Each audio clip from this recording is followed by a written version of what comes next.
station staff, management, and advertisers.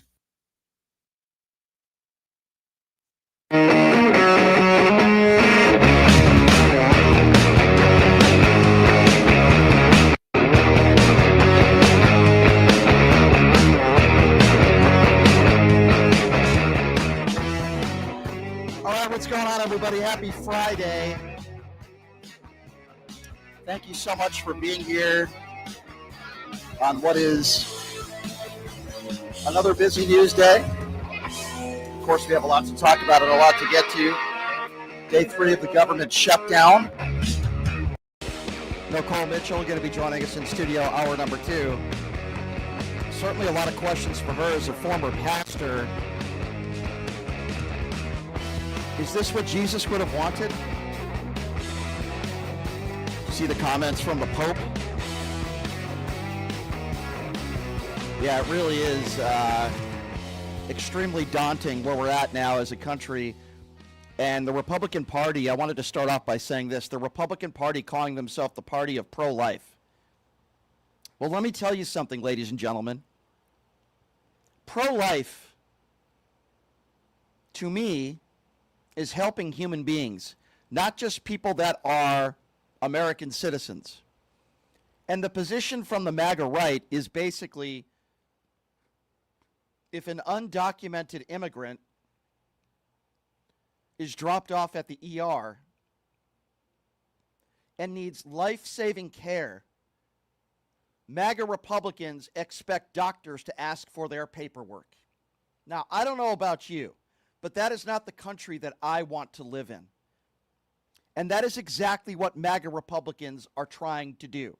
Because make no mistake about it, it is illegal for undocumented immigrants to have Obama subsidies. It is against the law. Democrats are not trying to do that. But MAGA Republicans who call themselves the pro-life party, who are basically against every government program to help a human being outside the womb. For example, welfare, maternity leave, food stamps, health care. And they call themselves the pro-life party. Let me ask you all a question. Is it pro-life that when somebody is literally having a heart attack and needs life-saving care, dropped off at the ER, and doctors are supposed to ask them for their documents if they're legal or not? First of all, I can't think of one doctor in the country that would be willing to do that. And second of all, that is not pro-life. That is anti-life. And I've been saying this about Republicans way before Donald Trump got into office, that they are not pro-life.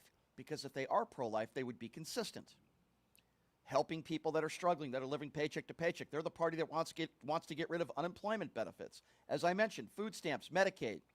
And all Democrats are trying to do, and all they're trying to say is, we need to treat people as human beings. If somebody is close to losing their life and they're dropped off at the ER, they deserve to get health care, whether they're undocumented or not. And MAGA Republicans call themselves pro-life. They're not pro-life. They're anti-life.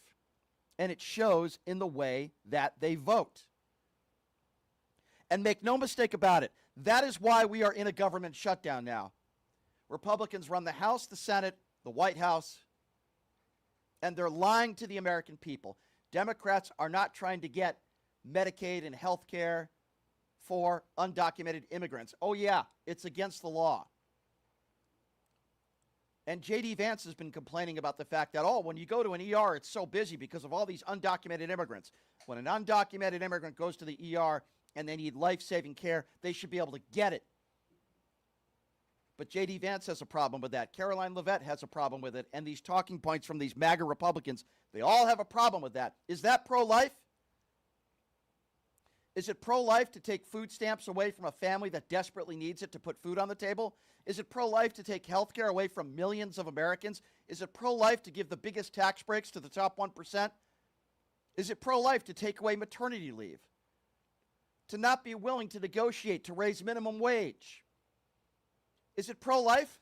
You tell me. Is that pro-life? Because MAGA Republicans only care about a human being if it's in the womb. But the second that baby is born, take away all benefits. And now we're supposed to be led to believe that you're the pro-life party? But when somebody is losing their life, literally, when somebody is close to losing their life, when somebody is close, it could be anything. It could be a heart attack. It could be anything. Sort of medical condition. Somebody could be bleeding out. Somebody could be shot. Any situation at all where somebody is dropped off at the ER, maybe with their family, maybe not. And every second counts. Doctors and nurses are supposed to be asking for that person's documentation and paperwork. Are you kidding me? You guys call yourself the pro-life party. You're the anti-life party. Democrats are working right now to make sure that that doesn't happen. That's why we're in a government shutdown. It's not because Democrats want to give every undocumented immigrant medical care, health care. That's not what we're talking about here. By the way, that's against the law. So not only are Republicans lying to the American people on why we're in a government shutdown now, but they are trying to make the case and trying to implement something put in place, and I don't think any doctor in this country would be okay with this, that if somebody needs life-saving care in the emergency room, we're supposed to ask for their paperwork first when every second counts. And you guys want to call yourself pro-life? You are not pro-life. You are anti-life. Well, let me tell you something, ladies and gentlemen. I don't care whether you have proper paperwork or not. If you're dying and you're in the ER, I want the doctors and the nurses to be able to do everything they can to save your life, regardless of whether you're documented or not. And I'm pretty sure Jesus would want the same thing. For all of you evangelical Christians out there that call yourself religious and pro-life, no, you're not. You're a bunch of freaking hypocrites. It's an embarrassment, and you all are a joke. You call yourself pro-life. You're the opposite of pro-life. You are simply pro-birth is what you are. You're not pro-life. As soon as that baby is born, the hell with you. That is what the MAGA Republicans, and most Republicans, by the way, their policy and what they go by. Think about that for a minute. Think about Caroline Leavitt for a minute, who puts that cross around her neck every day. Wholesome Christian, right? But if somebody is dying and they're dropped off at the ER, we're not supposed to help them if they're not documented? And I am so proud of the Pope and what he said the other day. Of course, MAGA Republicans out there are so upset at the Pope. The Pope was 150% correct. If you call yourself pro-life, the way immigrants are being treated in this country is not pro-life. Now listen, I believe in the woman's right to choose. However, I'm willing to have a discussion with you if you're consistent.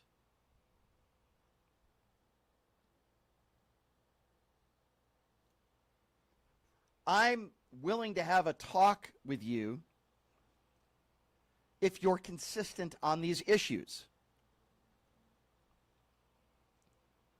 If you believe that people that are struggling in this country deserve Medicaid benefits, if you believe that minimum wage should be risen to a level where somebody doesn't have to work 3 jobs to get by, if you believe that people should be able to get welfare benefits, food stamp benefits if they're struggling, then I'm willing to have a conversation with you about the abortion issue. But if you agree with MAGA Republicans today, at least those that are in Washington, D.C., that if you're very close to losing your life, we should be asking for your documentation and your paperwork in the emergency room. Could be the last moments of your life, and people desperately need health care at that point in the ER, then you are not pro-life. You are the opposite of pro-life. I've said that time and time again.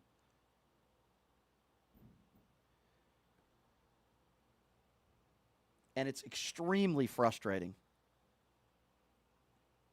The MAGA base of the party and many Republicans are not pro-life. They are anti-life.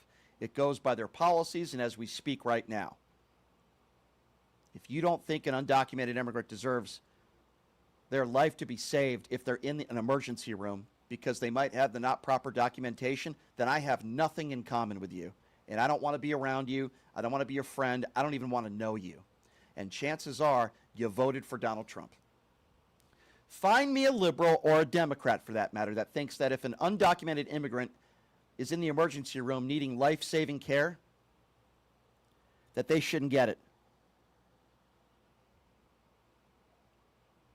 Find me one liberal or Democrat, besides maybe Fetterman. Find me somebody that feels that way.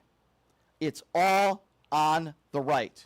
They only care about a life until it's outside the womb. Period. And Mike Johnson is a perfect example of that, isn't he? Mr. Religious, Mr. Christian, Mr. Wholesome, Mike Johnson. I mean, it's an absolute joke. Because Mike Johnson was asked about this government shutdown. He's been making the rounds on television over the course of the last 48 hours or so. And it appears as though MAGA Republicans are taking pleasure in this. Donald Trump is putting out memes that he thinks are funny. And it appears as though Donald Trump is enjoying the fact that people are getting laid off. But Mike Johnson says, no, this has nothing to do with that. But he has that opportunity now to say, this is a program that would serve the American people if it were not funded, because government would be more efficient and effective, and that serves everyone. So they're going to make those decisions. Now, are they taking great pleasure in that? No. Is he trolling the Democrats? Yes. I mean, yes, because that's what President Trump does, and people are having fun with this.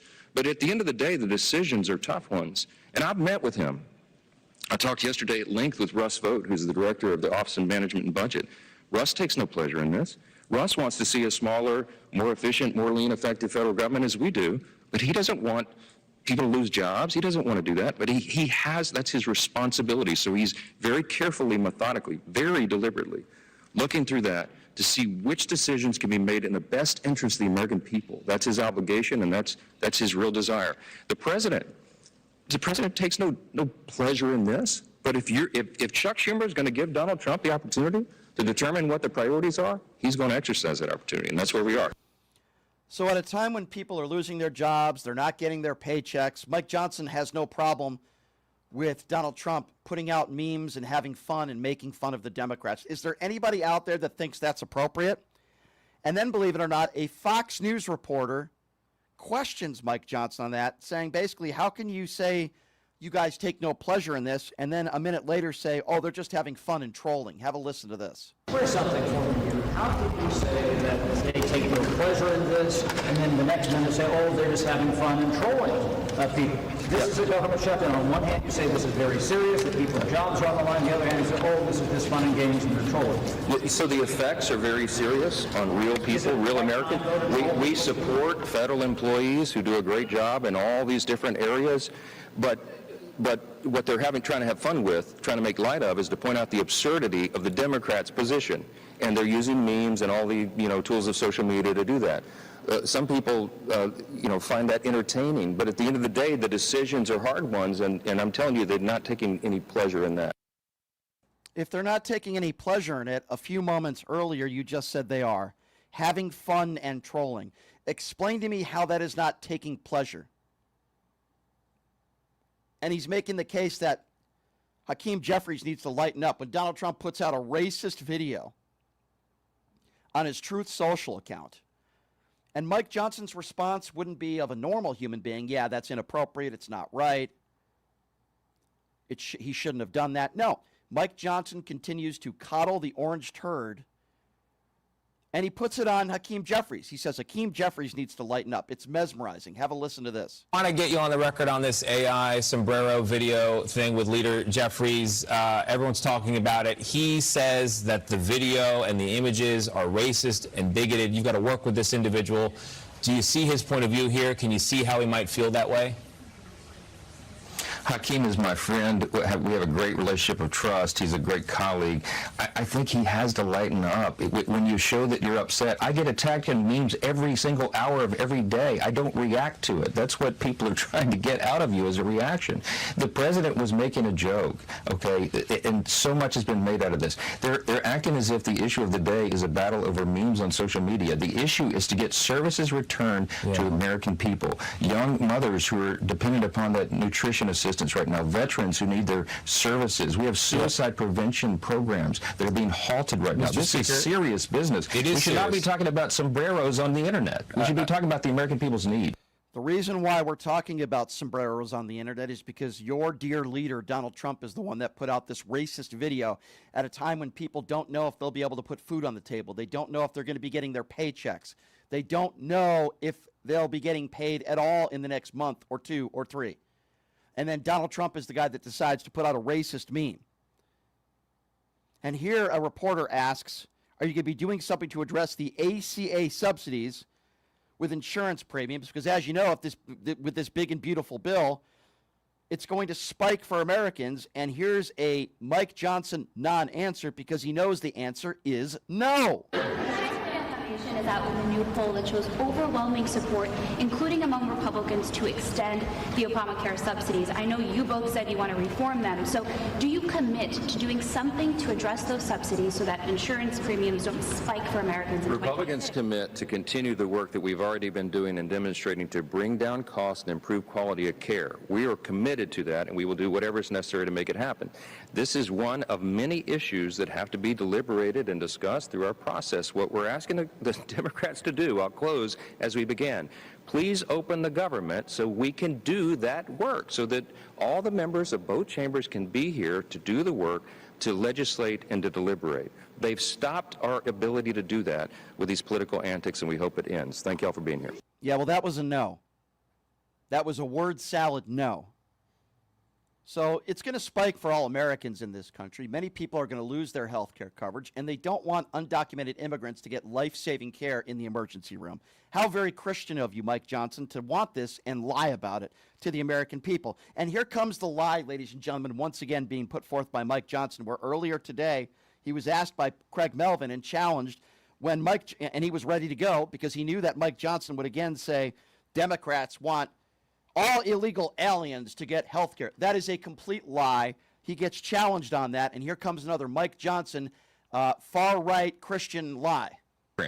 They want to give taxpayer-funded benefits to illegal aliens again. We cut all that out because it doesn't follow our law and it doesn't follow common sense. Mr. Speaker, and no, it is. Look at page 57, section 2141 of the bill that Chuck Schumer filed. I had a hankering feeling you were going to bring that up, and I actually did look at it, and we can't get into it obviously here on the show. But that last statement was a bit misleading. This idea that they want. No, it's not. No, it's not.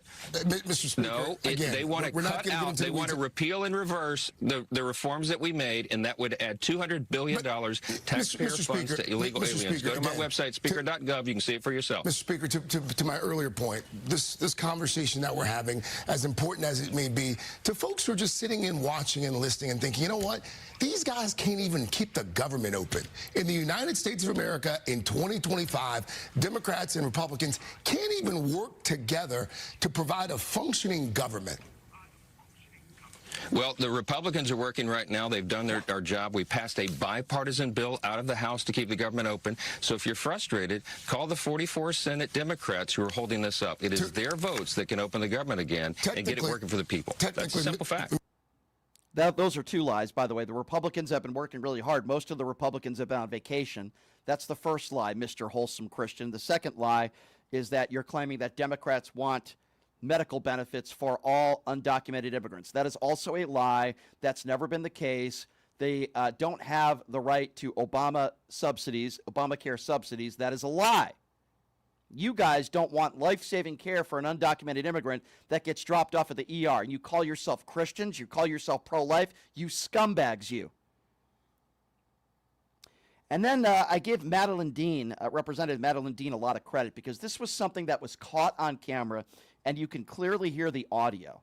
And what Madeline Dean is talking to Mike Johnson about is how the president is so completely unhinged. We saw that speech that the president made, along with the fool who happens to be the Secretary of Defense, Pete Hegseth. What an embarrassing couple hours that was, where all these amazing people, some of the highest ranking generals in the land, had to sit through this. And Madeline Dean addresses Mike Johnson about this, and listen to Mike Johnson's excuses, but there is something in here that you'll catch where Mike Johnson actually agrees that Donald Trump is unhinged. Have a listen to this. The president is unhinged. He is unwell. What are you doing? A lot of folks on your side are too. I don't control. Oh my God, please. That performance in front of the generals, that I didn't see it. is so dangerous. You know I serve on Foreign Affairs and Appropriations. This is a collision of those two things. Our allies are looking elsewhere. Our enemies are laughing. I just left you the have a speaker's president side. who is, you have a president who is unwell. So Mike Johnson says, you also have people. So he's not denying the fact that Donald Trump is unhinged. He's the president of the United States, and of course he is. And Mike Johnson, instead of saying, yes, he is unhinged, I'll talk to him, says, well, you guys have that on the other side too. That's his defense. But, you know, Mike Johnson's a good, wholesome Christian, right? Pro-life. Never lies to the American people. What a joke he is. Speaking of jokes, what about J.D. Vance, who, again, is lying to the American people? Listen to what J.D. Vance is saying, again, blaming Democrats for this government shutdown. Of course, we inherited this really bad healthcare system from the last days of the Biden administration. We want to fix it. We just don't want to shut down the government while we're fixing it. Why can't we open up the government, fix the healthcare problem, and actually work together for a change? You don't take the economy hostage because you want a particular healthcare policy, especially when the White House is offering to work with Senate Democrats to fix that policy. So let's fix it. Let's reopen the government. Let's do something for the American people and not take the economy hostage by shutting down the government. We're already in this, but each day that we keep going, it's just going to get worse, so let's stop it. What a joke. Let me just give you all a little bit of fact. I know that my MAGA Republican friends struggle to spell that word, but Trump and the Republicans have been promising to fix the healthcare system dating back to 2017. What have they done? Nothing. Is there anybody that believes that they'll fix the healthcare system in 2 weeks? They've done nothing. They've had since 2017 complaining about Obamacare, no replacement plan. They literally have done nothing for the American people. And J.D. Vance is trying to persuade all of you, just open up the government again. Let the Democrats go along with what we want to do, and we'll fix the healthcare system in 2 weeks. What a bald-faced liar and pathetic weasel J.D. Vance is. And then there comes Lori Chavez DeRemer, who is another Trump administration knee pad wearing fool. So you know you're really screwed when Fox News and Fox News business anchors are calling out your BS. You know you're in a serious problem. And I want to play this entire clip for you because I think it's really important. When Fox News anchors, Fox Business, channels that literally coddle your administration have to set the record straight, that's when you know you've been caught in a very big lie that everybody can prove. So Bartiromo in this exchange, because Lori Chavez DeRemer is saying that they have momentum with job gains, which obviously the last 3 months, it is the opposite of that. They're losing jobs and job growth. And Bartiromo has to question her live on Fox Business earlier today. Have a listen to this. But certainly in this administration, and as a former member of Congress, for them to not see that they are hurting the American people. We've been on a momentum of job gains. We've been working so hard across the country to make sure that we are growing this economy and, really having the workforce investments that we've been doing to only see it come to a screeching halt. While we're not going to get the jobs numbers report because they will not open this government, we want to keep the momentum going. I mean, that's been the goal as I've traversed this country. We're seeing consumer confidence up. We're seeing businesses want to reinvest in their workforce. And this is only, a real screeching halt for the American people. And it's unfortunate that the Democrats don't see that they're fighting for the American people and they're going to pay. Well, I mean, you know the data, though. You know where we are. I mean, we've had 3 months of slowing jobs. We know we don't have the numbers for September, but is there anything you could tell us about the jobs picture today? Yeah, what we're seeing is the investments. I was just in Michigan at Ford, and I met with Bill Ford. I met, with other investors, CEOs who are putting the workforce together. We have to upskill and reskill. We heard more than once that we're short of our welders, our construction workers. It's important that we have those tradesmen and women building this country. That's what the president laid the groundwork with a lot of these trade deals. And to see the investments that these companies are making, trillions of dollars, now be stopped. That's the unfortunate part. But we've seen the confidence grow for the American economy. Look at GDP, 3.8%. So all of the indicators that you've seen from your economists on the show have shown that we're moving in the right direction. So while we've seen the numbers kind of hold steady, the goal is to not stop the momentum. And that's what we're hoping for the American people.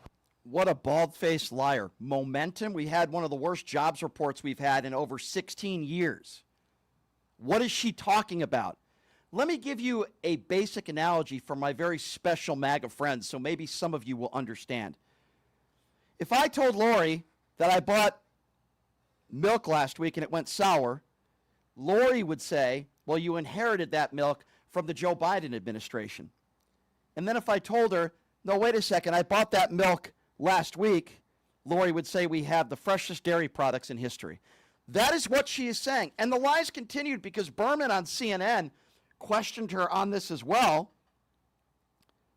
With the private sector jobs, the ADP, job growth in this country, horrendous numbers over the course of the last 3 months.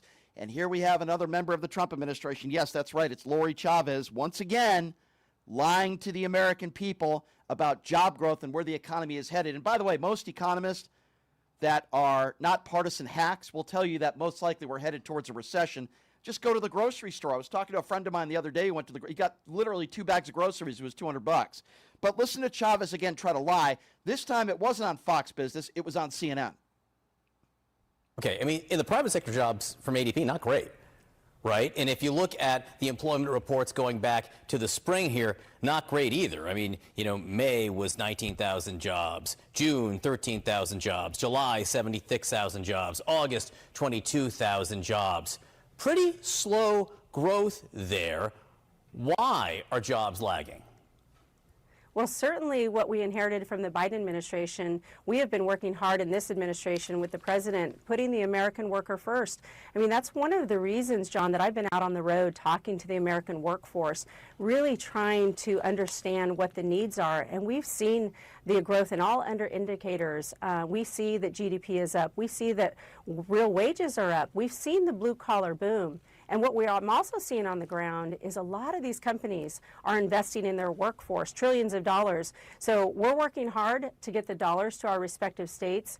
John, the Department of Labor just released $86 million to 14 different states to train the workforce for our welders, for our machinists, for our electricians. We know that we have to grow this economy to build these manufacturing sites. So I've been doing everything I can, but with this government shutdown, it puts everything at a screeching halt.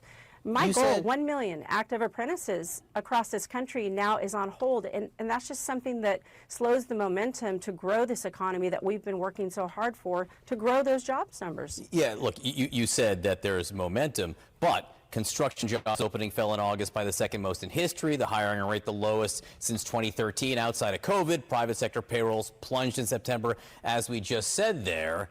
Again, and that's all over the last few months, 6 months into the Trump administration. Why is it heading in the wrong direction? Well, again, all indicators, we have the strongest economy in the world.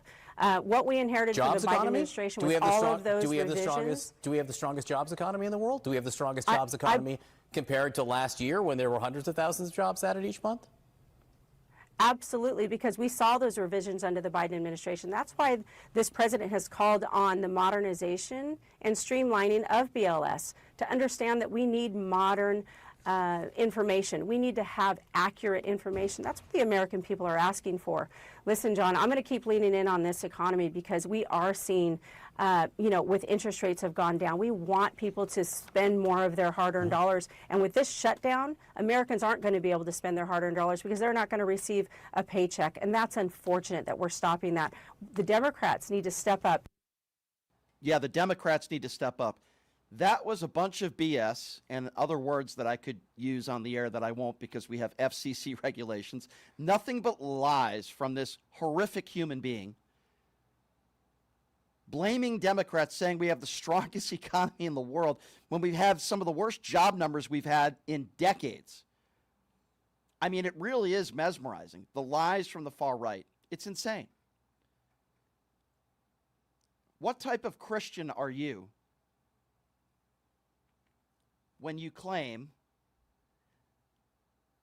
that somehow not giving an undocumented immigrant the health care that they need when they're in the ER and they need life-saving help, and you want to ask for their paperwork if they're documented or undocumented, God forbid if they're having a heart attack or bleeding out? The first thing we shouldn't do is try to save their life. The first thing doctors should be asking them before they give them CPR is, are you documented or undocumented? Where's your paperwork? Wow, how Christian of you, Caroline Levitt, Laura Ingraham, you phonies who put this cross around your neck and call yourself wholesome Christians. I'm sorry, I'm not a very religious person. That is the opposite of Jesus' teachings. It's despicable is what it is. Where did we come as a country now where we don't care about human beings if they don't have the proper paperwork? Where have we come as a society today where you have MAGA Republicans out there that do not want to give life-saving care to people that desperately need it because they might not have the proper paperwork? Some of these people, many of them, most of them, good, hardworking people that are nonviolent people that want a better life for themselves and their kids, and we live in one of the richest countries in the world, and we want to give the biggest tax breaks to the top 1%. But if you don't have money, or in this case, if you don't have the proper paperwork, should you just sit in the ER and die, and we're just going to let that happen? And the reason why? Well, because you're not documented. It is the most despicable and disgusting people on the planet. The MAGA Republicans in this country that are thinking that way. It is despicable. Now, I'm not saying, and the Democrats are not saying, that we want health care for all, including those that are undocumented. I repeat once again to correct the MAGA lies. Democrats don't want health care for all, including undocumented immigrants. No, they don't. But for God's sakes, if somebody needs life-saving care, shouldn't we help them if they're in the emergency room? Shouldn't we do that? Are we not human beings? Do we not have a moral compass? Many in the Republican Party and many in the Donald Trump administration clearly do not, based on what they want here. And J.D. Vance and Caroline Levitt and many of these MAGA Republicans are saying how bad it is that the ER rooms are so full and, we shouldn't be footing the bill. And then when they're asked directly, are you saying that doctors shouldn't help patients that need life-saving care because they're undocumented? Oh, no, that's not necessarily what I'm saying. Oh, really? Then what are you saying? You liars. What are you saying? You pro-life, fake, phony Christian idiots. What are you saying then? Tell us. That's why Democrats won't vote for this, because that's what you have in there. Aren't we all human beings? And I'm going to tell you something else. The Democrats better not cave on this. They better not cave, because I will lose it if they do. They better not cave on this. Hakeem Jeffries and all the Democrats, do not cave on this issue.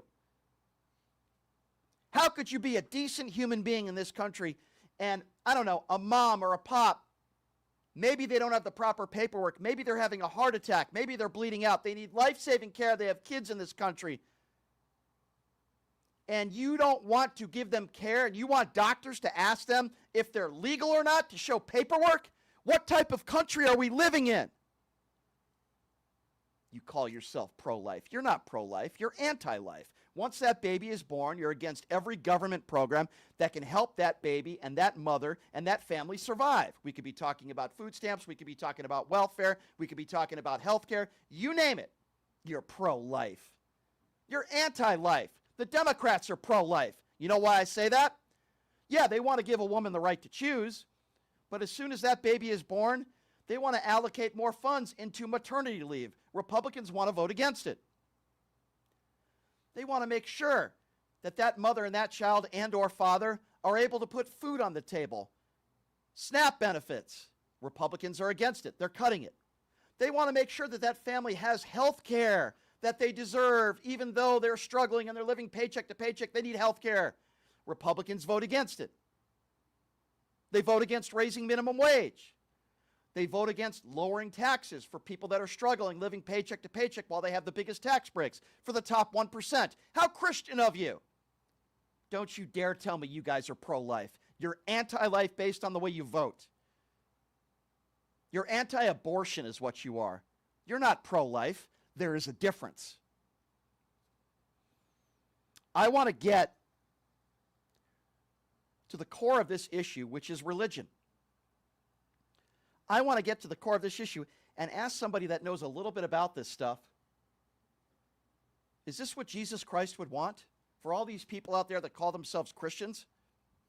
Is this what Jesus would want in his teachings? You're not a human being. If you're an undocumented immigrant, we're not going to try to save your life. We're not going to help you. Is that Christian? Are those the values that you share, you and your family? Coming up next, somebody who knows a thing or two about this. She's a former pastor. She's a friend of the show, a friend of mine. Her name is Nicole Mitchell. She's a former pastor. You've seen her on the Jimmy Kimmel Show. You've seen her on Dr. Phil. She knows a little bit about Jesus' teachings. We're going to ask her about this. Is this Christian? Taking away life-saving health care from people in this country that might have the proper paperwork, that's what Republicans are pushing for. Make no mistake about it. Nicole will be joining us next. We'll take your phone calls. The number to call if you want to be a part of the show. MAGA Republicans, welcome. Do you think that undocumented immigrants should not get health care, life-saving health care, when they're in the ER? Am I wrong on this? Number to call, 702-221-7283. Again, that number to call if you want to be a part of the conversation, 702-221-SAVE, 702-221-7283. We're talking about Mike Johnson lying, MAGA Republicans lying about why there was a shutdown, and now they don't want undocumented immigrants to get life-saving care at the emergency room. What are your thoughts on that? Again, that number, 702-221-7283. Nicole Mitchell is going to be joining me in studio, co-hosting for the rest of the show with me. We'll ask her about this, and we'll take your phone calls when we come back. It is the most interactive show you will find anywhere. It's pushing the limits right here on KSHP. Hey everybody, are you struggling to find a pizza place that reminds you of Brooklyn?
All right, welcome back.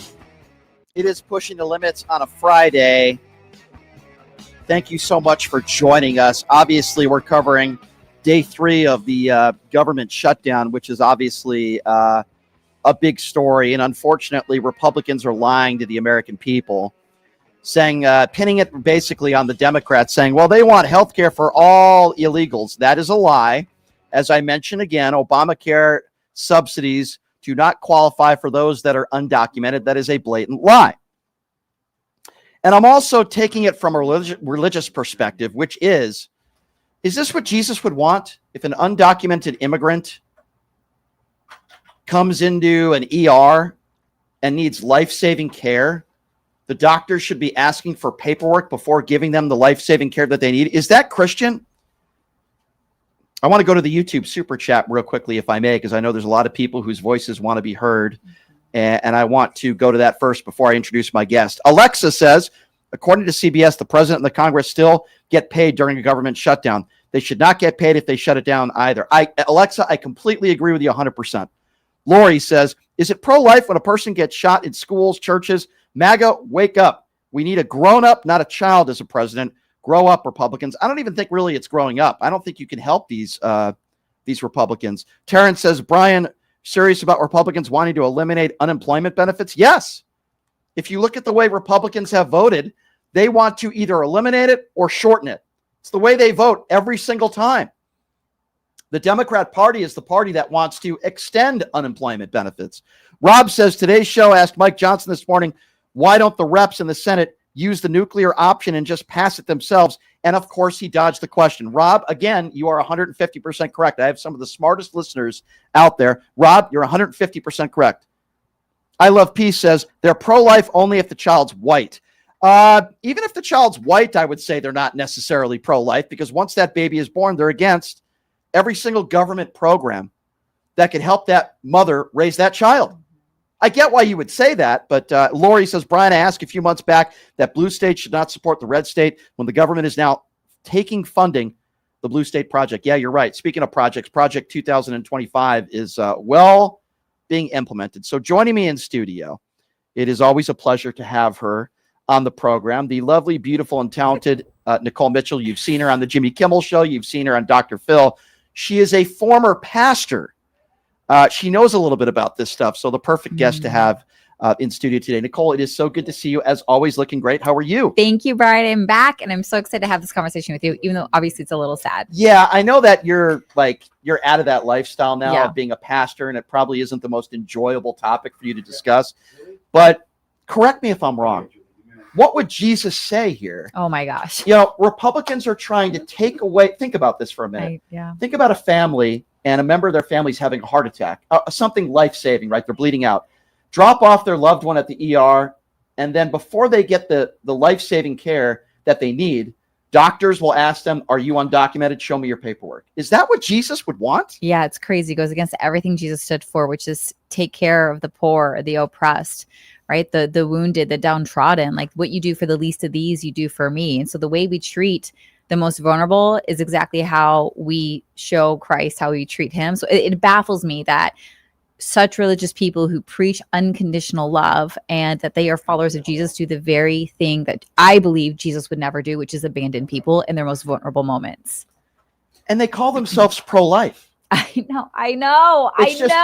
Help me understand that, because you come from that background, I know you're like me, where you believe in a woman's right to choose. We agree on that stuff, but you come from a background where everybody called themselves pro-life, but their policies are like the opposite, right? So I can speak to only my religious community, which I find a lot of similarities to other religious communities, other Republicans, is we are taught the word pro-life, but we are not taught to think it through.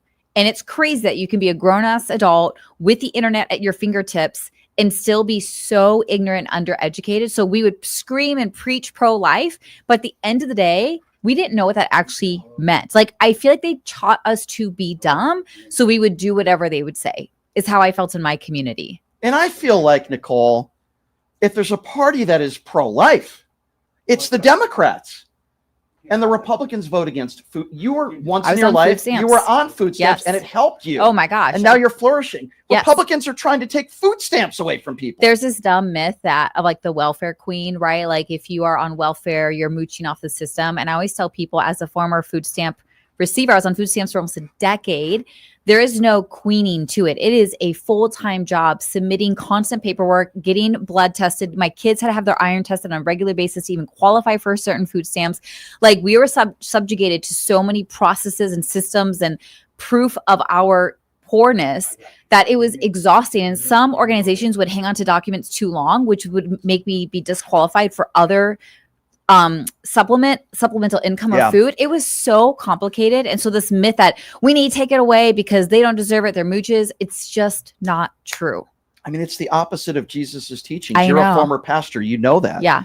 How can these people call themselves Christians? I just don't understand it. They put that cross around their neck and they call themselves Christians.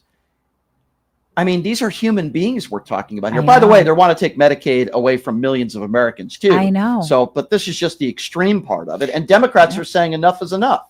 And that's why we're in a government shutdown right now. It's insane. That's part of what brought me to the Democratic Party is I would watch these huge debates online between Republicans and Democrats, between conservatives and liberals.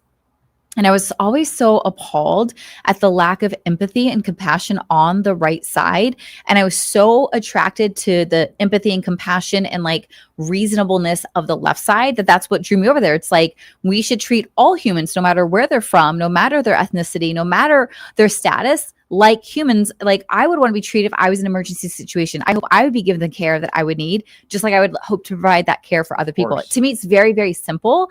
And I don't know why that's so difficult for my former people I was a part of to grasp that. Yeah, that's well said. I just can't believe where we're at as a country now. I know. It's so sad. As an optimist, I am such an overflowing optimist. I believe in the goodness of humanity so deeply. Yeah. But there are moments like this where I'm just like, I feel sometimes delusional. Like I am so horrified by the lack of humanity in my fellow human beings. But that's the biggest. I have a lot of issues when it comes to religion, and I know you do as well. Right. But they're hypocrites. I know. They call themselves pro-life. I know. They call themselves Christians or whatever religion they're in. And then they want to take away the most basic rights of human beings, regardless of whether you're documented or undocumented. They want to make people, they want to punish people. It's really disgusting. And one of my favorite things that got me thinking when I was still religious right, is I remember this one more progressive Christian I followed where he said, if you're really pro-life, you need to be pro-life from the womb to the tomb. The Pope made some comments very similar to that. I wanted to ask you about this. So the other day, and he's taking crap from Republicans. The other day, the Pope, who I agree with here, said, if you call yourself pro-life, and I'm paraphrasing here, but he said, if you call yourself pro-life, you shouldn't be treating immigrants this way. They're human beings. 100%. That's not pro-life. Yes. And he doesn't like the way and I give him a lot of credit for making that statement. Because while I might not agree with him on everything, that's a compassionate and a logical statement that he made. And MAGA Republicans are now angry at the Pope for saying that.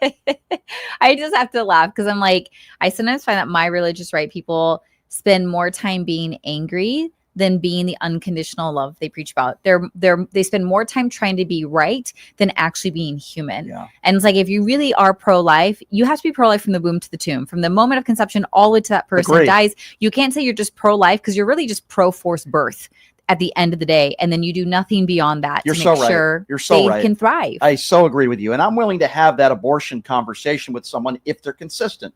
But 99% of these Republicans are not. They want to cut Medicaid. They want to cut food stamps. They want to cut all sorts of health care, maternity leave, minimum wage. They don't want to raise that. They want to cut unemployment benefits. Basically, every government program. And they're totally okay with the richest people in this country getting the biggest tax breaks. That's not pro-life. It's not pro-life. It's not, and that's what drives me crazy. Because in my religious right, all we cared about pro-life was being anti-abortion, which is really just a distraction at the end of the day. It's when if you ignore all the bigger issues that you just mentioned, and you only focus on this teeny tiny percentage of people who have an abortion, 99%, which is out of medical necessity. It's a distraction from what actually people should be talking about. That's why I got so frustrated by my community. It's like no one was willing to have the bigger conversation that you're talking about. No one is willing to be honest about all the pro-life issues. We are so obsessed about this microscopic one that does not impact most people. And right now, as you know, we're in day 3 of this government shutdown. There are many people out there that are not getting their paychecks. I know. They're worried. They're stressed. And what is Donald Trump doing? He's putting out memes and racist videos and AI videos and joking and trolling the Democrats. It's almost like he enjoys people suffering. He actually does. And they want to own the libs. They want to own the Democrats when they're half of them in this country. And I can go back even to the Charlie Kirk funeral or memorial service where he said he hated half the country. He wanted what's bad for his political opponents. I'm like, it's everything against Jesus' teachings. 100%. Everything against it. Yep. How can you be a religious person and support this guy and support his policies? I think it actually perfectly describes so much of the religious right. Again, there's always exceptions, but I would say as a whole, the religious right likes to see people suffer. And in fact, that was what we were taught in it is the more you can suffer for Christ, the holier you are, the better you are. And so because we have been indoctrinated that suffering is good, we project that, I think, onto other people. And like, people actually deserve to suffer. It's so twisted. It's so sick. It is so not okay. But that's literally the dogma they passed down and I was so ingrained in until I got out. I'm like, that is so inhumane and so unethical. I can't see how you can call yourself Christian or human to think that about other people. No one deserves to suffer. Completely agree with you on that one. We're in total agreement there. She is Nicole Mitchell, a former pastor, now OnlyFans model and my personal life coach, by the way. What do you say we take some phone calls, Nicole? Let's do it. Oh, I love phone calls. Let's hear what people think about this. And you can ask Nicole. Nicole knows a lot about that industry. She's a former pastor. That's why I wanted to get her on today to talk a little bit about this. It's so ridiculous. And make no mistake about it. The Republicans are lying. They're claiming, I'll repeat this one more time, they're claiming we're in a shutdown now because Democrats want health care for all undocumented immigrants. That's not true. They just want to make sure that those that are seeking asylum, migrants, and people that are dropped off at the emergency room get health care that they need if they're in dire straits. And they're blaming the Democrats for that, for the shutdown. It's insane. It's insane. I just want to ask you, for those of you like you who are listening from the right, just like, can you find the empathy in your heart for another person who's suffering that we have the ability to help? Why would we not help them? If you were in that situation in their country and you were suffering and you needed immediate medical care, I would hope they would give it to you. Like, this is just humanity being So, Nicole, I agree with you. I agree with you. But the problem I have with a lot of Donald Trump supporters is they can't see life outside of their own, through their own lens That's why I'm only. like trying. I'm like, get in someone else's shoes. They can't. They're not willing to do that. I know. These are the same people that are not willing to admit that there is systemic racism in this country. I know. These are the people that assume that you're just lazy on your couch if you have welfare food stamps, when we know that 30% of the people that are working right now aren't even offered health care benefits. They're so complicit. They don't understand what it's like to suffer. And even those people that are suffering, like the farmers and people that are losing their jobs, they still support Donald Trump, even though his own policies have put them in their own demise. Let's take the phone calls now. 702-221-7283 is the number to call. Let's go to Tina. Tina, you're first up on PTL. What's up, Tina? Hi. Can you hear me? Yes, ma'am. Go right ahead. Yep, go right ahead. Yeah, I just want you to know that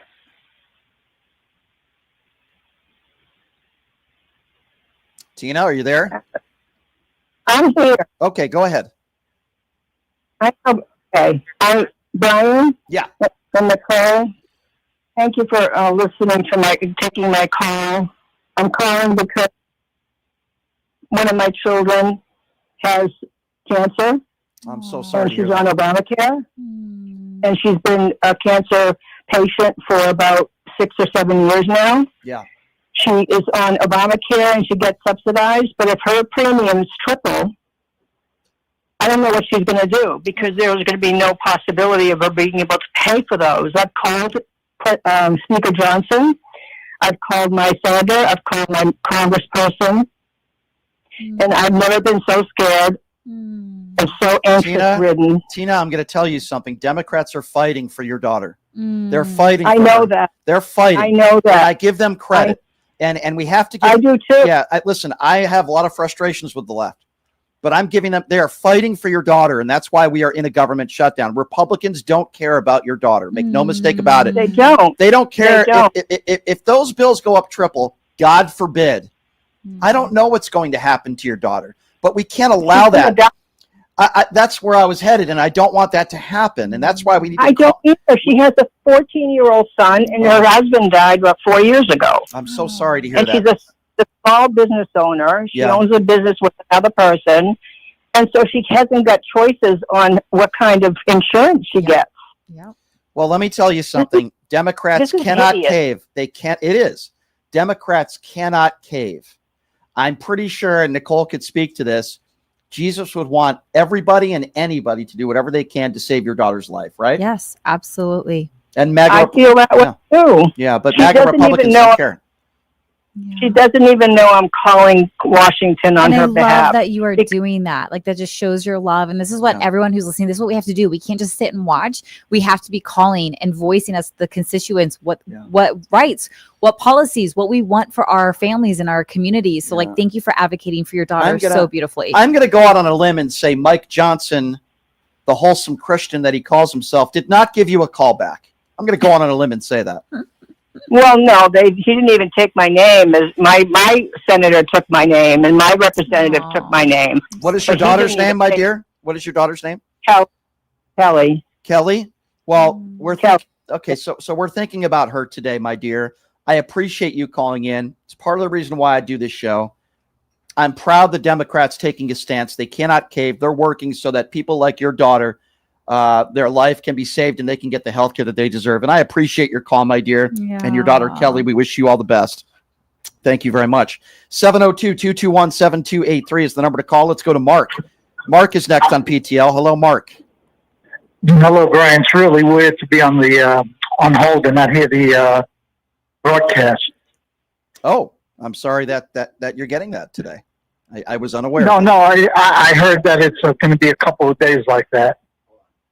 Where are you listening to But, the show? Where are you listening? Where are you trying to listen to the show? YouTube. As far as I know, the YouTube But is working fine. Numchuck stated that if you're on hold, you won't be hearing with the phones. Yeah, broadcast. Right. We'll try to get that taken care of. Mark, what's on your mind today? I appreciate that. I have a couple of things. Number one, I believe, and I'm going to pose a question to you at the end. Number one, I believe that the longer this goes, the more blame is going to be put on the Democrats. I truly believe that. Because why are they not holding press conferences every single day like they should have been for months now? Every day, get their message across. And you know what? This doesn't matter that the Republicans are lying or not. The thing they're doing is that they're getting their message out and people are listening to them because they have no choice. They're not listening to the Democrats because they're not broadcasting anything. And this has been their problem for years now. Now, the other thing I wanted to mention, I took a little issue with you on yesterday when you mentioned that Antifa members. Let's get this straight. It's not an organization. And do you know exactly what Antifa means? Well, hold on. Anti-fascism. I understand. That's all that means. I understand. I was proving a point yesterday about what was going on in Portland and the fact that there are right-wing, I guess for lack of a better term, right-wing influencers that call themselves journalists that are chasing after Antifa. Whether you want to call them Antifa members or people who, to me, it's academic. Here's my question. Here's my thing with that. If you are against fascism, then you are Antifa, anti-fascist. And I would think that most of the population is Antifa. But the issue I have is that people are so ignorant when you walk up to somebody and go, are you Antifa? They'll go, no, I'm not Antifa. Because they don't even know what it means. Well, no, I understand that, Mark. The other side saying it. Mark, I understand what you're saying, but the more important point that I was trying to make yesterday and today is that there are people that call themselves journalists that chase after Antifa with their cameras to try to go viral in hoping that they get into some sort of confrontation. These people are what we call scumbags. That's the point I was trying to make. I appreciate the call, Mark. There are people that do that. They try to go viral. Oh, totally. And they want confrontation. Yes, it's so disgusting. Like, it can work, but it's not. Yeah. We can be better than that. And we can be better than some clown that did the show, his name is Higby. He goes around the country trying to antagonize people on the left. And I saw a video of a black woman who took his hat off and then threw it at him. Now, I'm not saying I condone that behavior, But they made it like it was World War III and lock her up for the rest of her life. But yet if you beat police officers on January 6th, which I think we all could agree is a far more serious crime than taking somebody's hat off, somehow they're patriots and hostages. Yep. These people have no credibility. It's a double standard Yeah, for sure. Complete double standard, Nicole. I agree with you. 702-221-7283. Who's next? Let's go to Jason. Jason is next on PTL. Hi, Jason. First of all, I gotta apologize. You did a great job. It's just, and I couldn't articulate what exactly was on my mind. But I'm gonna run a couple of things at you, and you tell me if I'm right or wrong. Jason, can I just say Number something one- real quick? I'm sorry to interrupt Go you. ahead. So Jason called in yesterday, and we were talking about hundreds of black students that were upset at two white MAGA morons on campus holding up, anti-DEI signs. And Jason felt like, he came from, I don't know what it's like to be black. I'm not going to sit here and pretend like I do. What I do is I try to listen to people like Jason, right?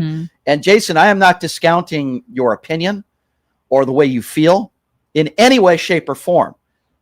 I hope you know that, and I hope you know that I am on your side. That's what I wanted to say. No, I truly know that. But just to say, because coming from New York and being an alpha male, if somebody walked in my face and put something to try to agitate me back in the days before I found Christ, that would be a bad situation. I'm going to jail.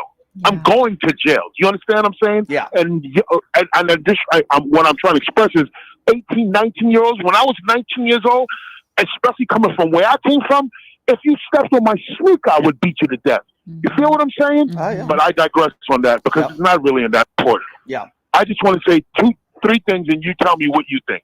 Number one, MAGA has that murderous spirit. That's why they don't mind people dying and all that. I was looking at history. When Jack Johnson, the heavyweight champion in 1929, every time he won, the white mob would go and I'm talking not just one city, across America, and start going into black neighborhoods and murdering people. That's number one. Number two, in 1929, 28, and the 20s, there was Republican House, Republican Senate, Republican President. You know what they got us? The Depression. That's what I'm fearing the most. They're going to create a depression. That's what they're looking for, so they can give all the rich everything and then look at poor and make them squabble like, I forgot that Christmas show where the boy was like, more porridge for me, please, sir. So that's what they're really looking for. Yeah. And last but not least, the Democrats I understand they're fighting, but they're fighting with their arms behind their back. Only two, to me, there's only two Democrats that I really believe in that are really fighting. AOC and Jasmine Crockett. Everybody else is feckless and okay. So hold on. So Jason, in general terms, I tend to agree with you that a lot of the Democrats are feckless. However, in this situation, I will give Hakeem Jeffries and Democrat leadership some credit because they are not caving. They are not caving. So I do give them some credit here, as long as they don't cave. Which they can't, and I feel horrible for the people that are not getting paychecks. I feel horrible for the people, that are not getting paid. But I will give some of the Democrats, Jason, some credit there for what Hakeem Jeffries is doing, and I appreciate the call. Yep. I love Jason's sharing some of the history there because, before I was raised, when I was in the evangelical right, we were intentionally uninformed and undereducated on anything about Black history. And on my own, when I started researching more and more and more and diving into the community and their stories and narratives, you saw, just like he said, back when that heavyweight champion would win, the whole Black community was punished for it. And all the systemic racism that is happening today none of it is new. And none of it is circumstantial. None of it is random one-offs. This is systemic. This is historical. This has been it from the beginning of the founding of this country is born from slavery and oppression. And it's I love when people are willing to listen to history, not just see the whitewashed version and see today as random. There's no random happening. This is the direct result of how this country was set up. I agree. Well said. Let's go to Dave. Dave is next up on PTL. Hey, Dave, what's going on? Hi, Dave. Go right ahead. Hey, thanks for taking my call, Brian. Yep. Thank you. Yep. All right. Look, I am just so cringing. And I'm going to be 61 on November 7th. All right, let's just get it out there. So I've been on this earth since 64, and I've seen a lot of stuff that's been going on. And I'm getting really pissed off that some of these idiots, the Republican voters, who are doing the same damn thing every single election when we trying to do good for the people. when we hire these people in government, you're there to take care of the people, not your damn wallet, not your damn corporations. You are not there to be taking taxpayer dollars and filling your pocket and filling your wallet. That is not what we vote you for. And all these stupid Republicans who think that the Republicans are going to do good for you, well, they're lying out of their ass. And you know, I'm getting sick and tired that Barack Obama, who did all this work for the Affordable Care Act, you know how long it took that to happen? 50 years. 50 years. And 40,000 people, without the Affordable Care Act, 40,000 people were dying each year without the Affordable Care Act. But now it's doing some good, you know, to help doing people. A lot of good. A lot of good. A lot of good. And my point, what I'm trying to make is this. You know, when you get people like the Republicans who are trying to mess up this Affordable Care Act, which you want to call Obamacare, if you want to call it that, then you know what you're doing? You're basically putting back all these people that are on the Affordable Care Act back in the streets without no Medicare, without no Medicaid. You're right, but yet they claim they don't want homeless we people. We have to start all over. They claim they don't want. We have to start all over. Here's how stupid. And by the way, I completely agree with everything you said. Here, I am too. I love you. I love your call. Here's how stupid these MAGA Republicans are. They want to take medical benefits away from Americans. Now, I'm not even talking about undocumented immigrants right now. When you take Medicaid away from people in this country that are suffering, what's going to happen? They don't get their medication. They're going to get sick. What happens? You're going to go to the hospital. Who pays that bill? It's going to cost the American people more money if you take Medicaid away from millions of Americans, which is, by the way, what's going to happen in this big and awful bill. It's going to cost the American taxpayer more money, not less. I hate to say it, like these people are either going to lose their lives or they're going to get very sick and they're going to have to go to the emergency room. And they'll end up on the streets, like as you get buried in medical debt that you cannot pay and you can't go to work because you're so sick, you're not getting the medical care. That it's a horrific cycle that ends with nothing good. And it is more expensive in the end than if we properly take care of our people. No doubt. Dave, I appreciate your phone call. Let's go to Joseph. Joseph is next up on PTL. Hey, Joseph, what's going on? Joe, you there? Joe. Yeah, I'm here. Yeah, go right ahead. Yeah, I'm here. Yeah, I'm here. Yep, go right ahead. Okay. All right. Here's my piece. Hearing about the MAGA Republicans making lie after lie after lies. I agree with what you're saying is that all these MAGA Republicans are doing is that they want to see those who are documented and undocumented immigrants to suffer, as if they don't care if they suffer from heart attacks and stuff like that. And it's going to make ordinary people like us to put up with that sort of thing. And not to mention, I agree. I also believe that what Trump is doing, the reason he's shutting down the government because he wants to see people continue to suffer. And not to mention all that stuff about everything that those MAGA Republicans are saying. I believe what they're saying is right. And I also agree that what they say, like I said in the previous episodes of your show about how the MAGA Republicans, they don't trust God. They suffer from the twisted versions of Christianity. And they don't want to believe in the faith. They just want to understand what the dogma. Well said, Joe. I completely agree with you 150%. I'm sure Nicole does as well. And it's just, we look at people getting shot up in a church, schools. We look at people that are living paycheck to paycheck that aren't able to put food on the table. What is the MAGA, what is their real objective? Take care of the rich. Do nothing for the poor. What was Jesus Christ's teachings? Take care of the poor. Take care of people. Help thy neighbor, right? Last I checked. And I'm not a very religious person, as you know. And there's so many people in this country that are scared, Oh my gosh. So scared, so afraid, so vulnerable. Our systems are designed to make people vulnerable. Our systems are designed to make people suffer. And that's part of what brought me to the Democratic Party is like, I want to help the people. I'm willing to use my money for the people. Like I care about my fellow humans. And I don't see why that's so scandalous. I don't see why I don't see that as radical. I see that as humane. I see that as healthy. I see that as appropriate. And the fact that we have to fight to get that message across, that we're not trying to do anything but help our neighbors, which is the very thing that religious people say Jesus teaches, we should be on the same page. And the fact that we are so not is so devastating. Well, we know who their Jesus is. He's called Cheeto Jesus. That's who their Jesus is. And greed and gain. Yes. Yeah. Let's go to Jeff. Jeff is next up on PTL. What's up, Jeff? Hello. Hi, Jeff. Is it Brian? Yes. Hello. I'm sorry. I've been listening intermittently. Wish I could listen more. I don't know if you've discussed it today or previously, but it just came out in the news today that 4 more people have been killed on a boat in the high seas. I saw that. And that. from what I read in the New York Review of Books, that a really good scholarly article.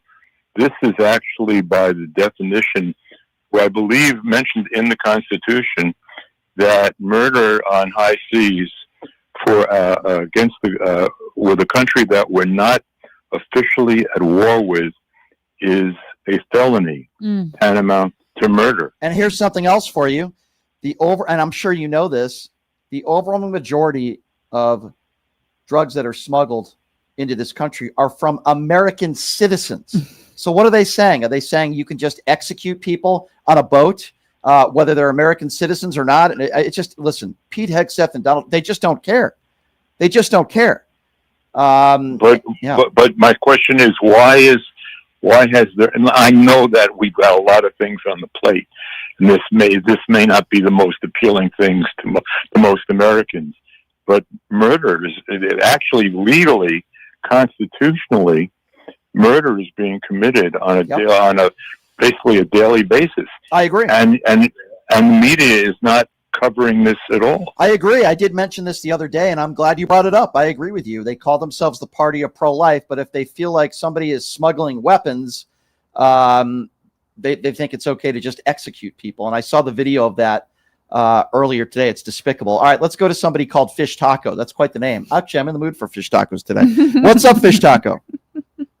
Yeah, hey, Brian. Hi, Nicole. You're as beautiful inside as you are outside. Anyway. Thank you. I'm sorry. I thought he was talking about me. I'm sorry. You too, Brian. No.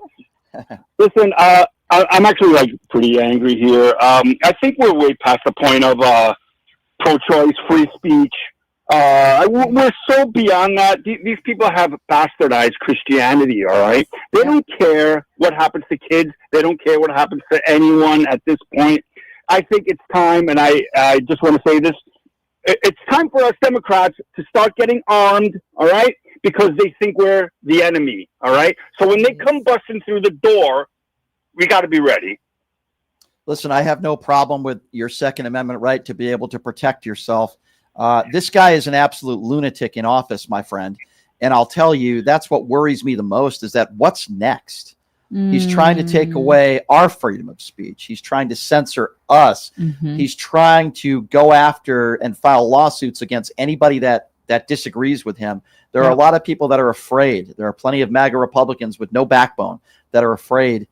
And my question is, what's next? It hasn't even been a year into his administration. It's terrifying. Like, what are they going to do next? Like, I'm mesmerized. I'm blown away. They're pretty much openly saying they don't want undocumented immigrants to get life-saving health care in an emergency room. So what's next?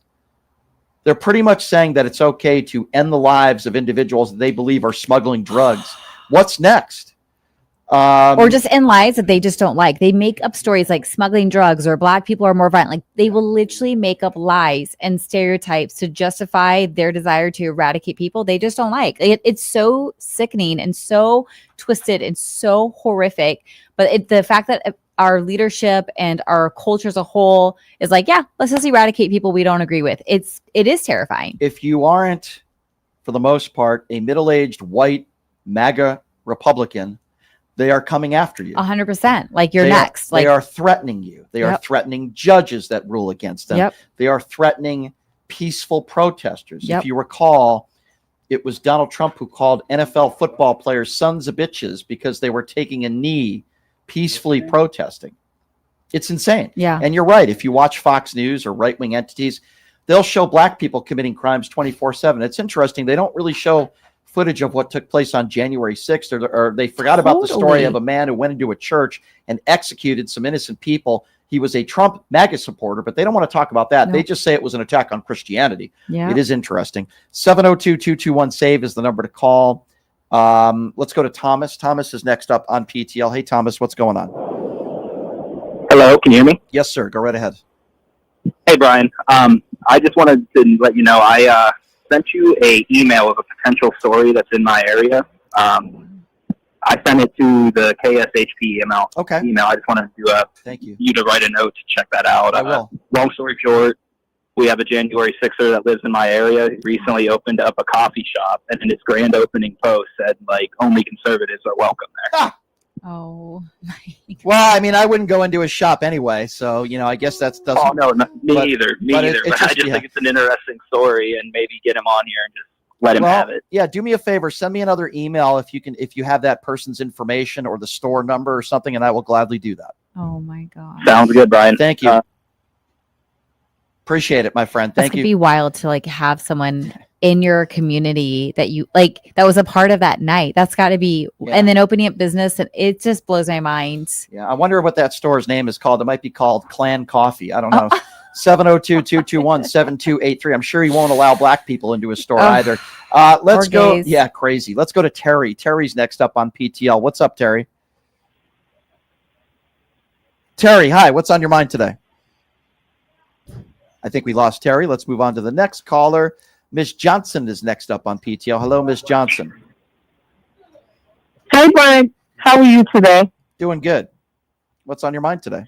Well, I was just in my living room just yelling. Brian, you have to understand, number one, I love you. I just love you. But listen to this.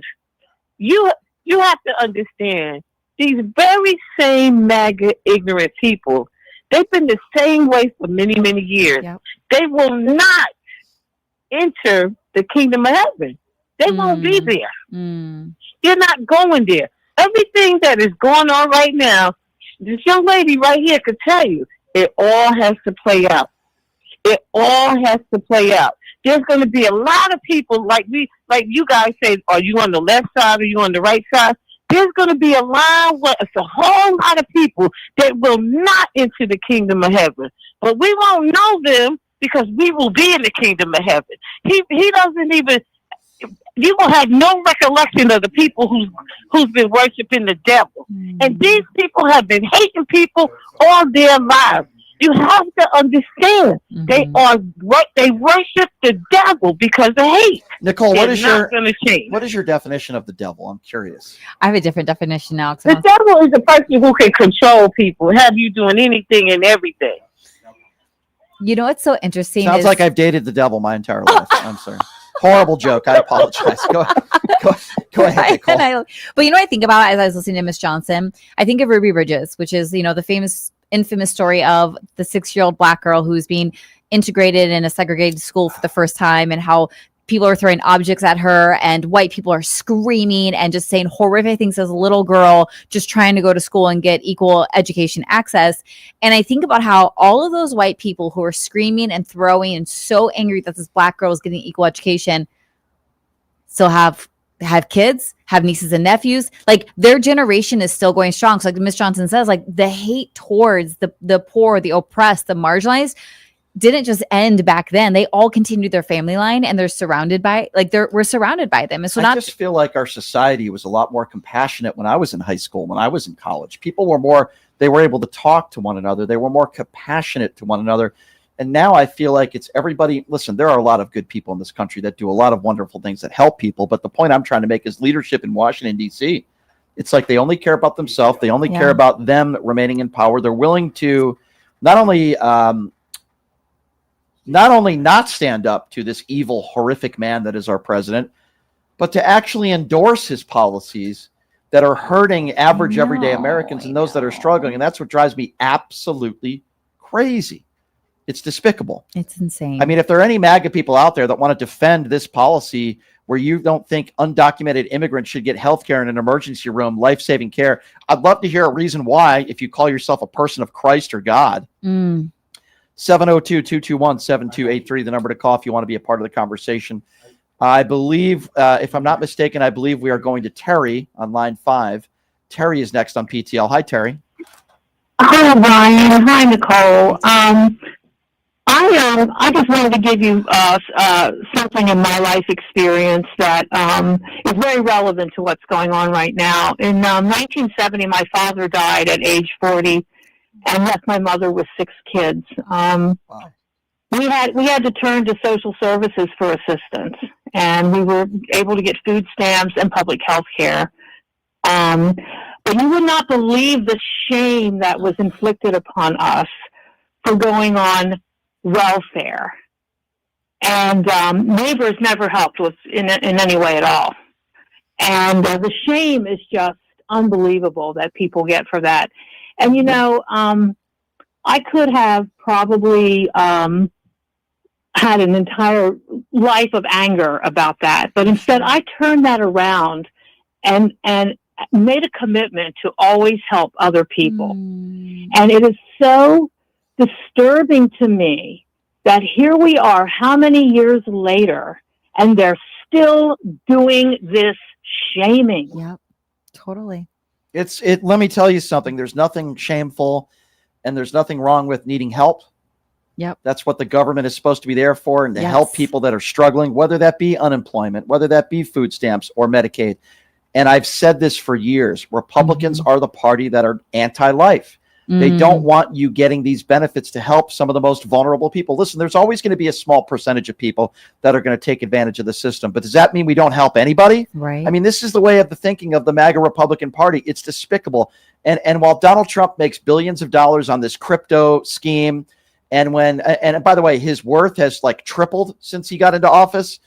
And for the people out there that are totally okay with that and totally okay with the most vulnerable people in our society that are losing healthcare and food stamps and the necessities to survive, shame on you.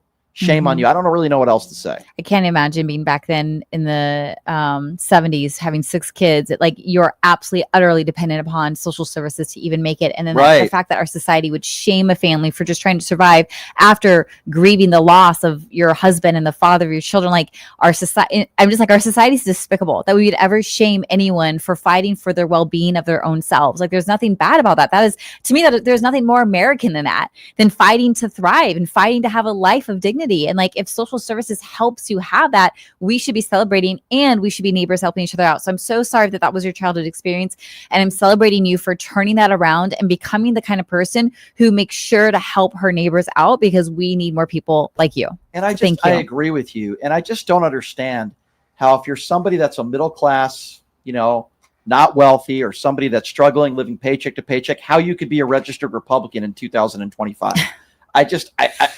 You're dumb enough to vote against your own self-interest. I just don't get it. Now, if you're extremely wealthy and selfish, then that makes sense to me, even though I disagree with you. But if you're somebody that's struggling, that's on Medicaid, there are plenty of Republicans out there that need food stamps, that need Medicaid. Why would you support this guy? Here's the thing. So I can speak a little bit to this just from my own experience, is we were constantly told to believe someone's words or their actions. So for example, as long as a presidential candidate says they're anti-abortion, we vote for them, even if they're a horrible person, even if they're a rapist, even if they've committed fraud. It's like, we don't care because they said the magic word, la, la, la, la, la. We tune out their actual behavior and patterns and action and all the evidence that shows they're not actually that, but they said the magical word. So I feel like that is still very much part of the psyche of the right, is like, as long as we've heard him say good things at some point, I'm going to believe that that's his intention, even though there's so much evidence screaming he's not for you. It's so sick and it's so sad. And I agree with what you just said. All right, let's go to Chris. Chris is next up on PTL. Hey, Chris, what's going on? So sick and it's so sad. Chris, go ahead. Lower your radio, my friend. Oh, hi. Yeah, lower your radio for me. Go ahead, Chris. Hi, can you hear me? Yes, sir. Go right ahead. Oh, hey, Brian. How's it going? Good. What's on your mind today? Hey, Nicole. How are you doing today? Brian, thank you. Glad you're here. Okay, so I just wanted to just get a couple things off my chest here. And I know it's kind of going off topic just a tad bit as far as the government shutdown goes, but the other day I was listening, and the whack job moron that you were talking to, the one that was talking about who was transphobic, homophobic, and all that stuff. Yeah. I got news for that. I got news for these MAGA people who are so hateful. Okay, I have friends who are trans and who are in the LGBT community. I have friends who are like that. those people would get the shirts off their backs. Mm-hmm. They are great people. And as far as I'm concerned, those people who are so hateful, have so much hatred in their hearts, I feel so sorry for you people. It is just ridiculous, because the only hate that I see from the trans and homosexual community, the only hatred that I see coming from them are what's going on right now in this country right now. Yeah. Because of the people who are hating on them, you must hate yourself so much that you can't stand that those people are spreading happiness. Yes. Those people must hate that. Yep. Must hate that crap. You know what's interesting? The term gay comes from being happy. That's what the word means. And it's like, for the record, I also asked Nicole to give me the shirt off her back today. She said she declined. And I'm queer, and I will do it. I mean, I won't do it. I mean, no, but in all seriousness, though, Yes, all Brian. seriousness, I agree, Chris, with everything you just said. And they're some of the kindest, nicest people in society. I agree. I will always have their back, and I will be all for anybody who has been discriminated against. I got your back. This is the MAGA Republican Party today. And one more thing too, before I let you guys go. As far as the government shutdown goes, like, I couldn't help but look at online as of late, where Trump himself literally said, "Oh well, like the president, like it all starts at the top, you know. And if the government is shut down, it's on the president. It's because they're a terrible leader, blah blah blah blah blah." And he's sitting there around turning around blaming the Democrats. It's like, look who's talking, Mr. Hypocrite. It's pretty crazy. The MAGA Republicans, Chris, are some of the biggest hypocrites you will find. And as I've said before, and we've talked about, they call themselves pro-life, but their voting policy is anything but that. They're anti-life. When I was in high school, that was the first time I met out queer people. And I was getting to know them. And they ended up being my favorite people in the school. And I remember thinking, Brian, because I was raised obviously in the right, it's very anti-gay, anti-queer, not allowed, abomination against God, blah, blah, blah. And I remember thinking as a 9th grader, these queer people are more loving and accepting and Christ-like than all the people I go to church with. It was so blatant. And I remember having this cognitive dissonance, like, wait, I was told all these horrible things about this group of people, yet these group of people exemplify Christ more than any of these people. And I realized that moment, like, oh my God, I've been lied to. This whole time we've been targeting and oppressing a group of people who are actually, I think, so much the embodiment of Christ and love and happiness and community. And that is also what started to pull me towards the left. And then once I realized I was queer, I was like, we are the happiest, we are the best, and the world is lucky to have us. It's a good point. And if you talk to a lot of these MAGA Republicans that are anti-gay marriage and all this other stuff, they'll say being gay is a sin, yet these are the same people who cheat on their wives, who steal, who cheat, the Donald Trumps of the world. Who have sex with gay, with the same gender behind closed doors. Because you know what I mean? It's insane how many people are so anti-gay who are actually closeted gays. Yeah, hypocrisy at its finest. Yeah. Maybe we can give Lindsey Graham a call. 702-221-7283 is the number to call. Let's go to Steve. Steve is next on PTL. What's up, Steve? Hey, Brian, how are you? Hey, I called last week. This is the caller formerly known as Stephen Miller, but will not use that name anymore on your show because Stephanie hijacked my name, and I don't like that he has done that. Fair enough. I'm sorry your name is Stephen Miller, but you're the good Stephen Miller, so go right ahead. All right. I'm really frustrated totally with this government shutdown and everything, and I was just wondering, when we can finally get smart people back in this administration or back in the White House, back in Congress, and you know who I mean by smart people, anybody who's not MAGA. I thought you were talking about Marjorie Taylor Greene or Lauren Boebert. They're extremely intelligent people. Oh, yeah. Combined IQ of at least 20, at least. Nah, you're giving them credit for way too high. I say single digits with them. Perhaps. I'll throw Nancy Mason there too. Yeah, go ahead. Oh, yeah, absolutely. Yeah. But I digress. Is there any way that you possibly think that these people can be held accountable when we do get I'll let Nicole answer. people? I'll let Nicole answer that one. Our country is known for its constant scapegoating and passing the blame onto someone else and not taking responsibility and not being held accountable, especially if you're white, rich, powerful, straight man. You have the money, the power, the connections to avoid most accountability. So I think my opinion is no, I don't think most of them will be held accountable, which is so unfair and unfortunate. Yeah, it's a good question that you asked, my friend, and I appreciate your call. Stephen Miller, I'm glad you're the good Stephen Miller. That's not a good name in Washington, D.C. Speaking of accountability, I don't know if we have an update on Puff Daddy. I know that he's supposed to be sentenced today, so we're going to have to find out about. I hope that guy goes to jail for decades and decades. The abuse and just speaking of despicable human beings. I agree. Yeah, horrible. 702-221-7283. Cleon is next up. Yes. Yes, Cleon, go right ahead. Listen, how you doing, Brian? I Good. love your show. Love what you do. Thank you. I'm an African American male. I'm calling you from Long Island, New York. Oh, wow. Okay. I'm not going to do what Donald Trump. I'm not going to say what Donald Trump said, which was, "I love my African American friend." Oh my God. I know he does. I grew up in New York, right on Long Island. I'm right near Queens. Oh, okay. I know his nonsense, but I have something for you, some help for you, because I'm Christian. I grew up in church.